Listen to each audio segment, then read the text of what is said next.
تو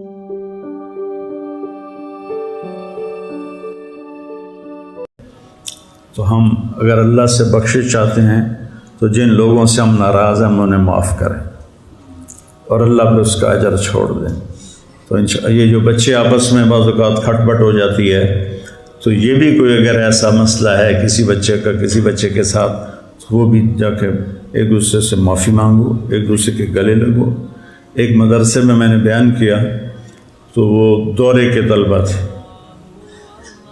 تو میں یہ آپس کی محبت معافی کی بات بہت کرتا ہوں۔ تو اس کے بعد مجھے ایک لڑکے نے آ کے بتایا کہ جی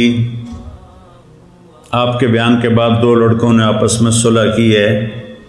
پہلا سال جب یہ مدرسے میں آئے تھے تو آپس میں کسی بات پہ لڑے تھے اور 9 سال تک انہوں نے ایک دوسرے کو سلام کلام نہیں کیا۔ آج آپ کے بیان کے بعد دونوں گلے مل کر روئے تھے۔ تو ایسے بچوں میں بھی ہو جاتی ہے کھٹ پٹ، اور محلے کے لوگ بھی بیٹھے ہیں، بھائیو معاف کرو، درگزر کرو، اور معافی مانگنے میں بڑا مزہ ہے۔ معافی مانگنے میں اور معاف کرنے میں بڑا مزہ ہے۔ حضرت معاویہ رضی اللہ تعالیٰ عنہ فرمایا کرتے تھے مجھے معاف کرنے میں اتنا مزہ آتا ہے، کہیں اللہ قیامت کے دن یہ نہ کہہ دے کہ تو اپنے مزے کی وجہ سے معاف کرتا تھا۔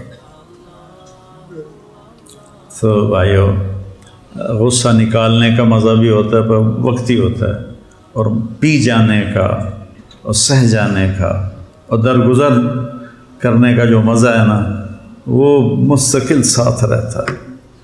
تو اللہ سے بھی معافی مانگیں اور لوگوں کو بھی معاف کریں، اور اللہ تعالی ہمارا یہ باقی رمضان عافیت سے گزروا دے، اس کی بھی دعا کریں۔ اپنے ملک کے حالات کے لیے بھی دعا کریں کہ بڑے برے حالات سے ہمارا ملک گزر رہا ہے۔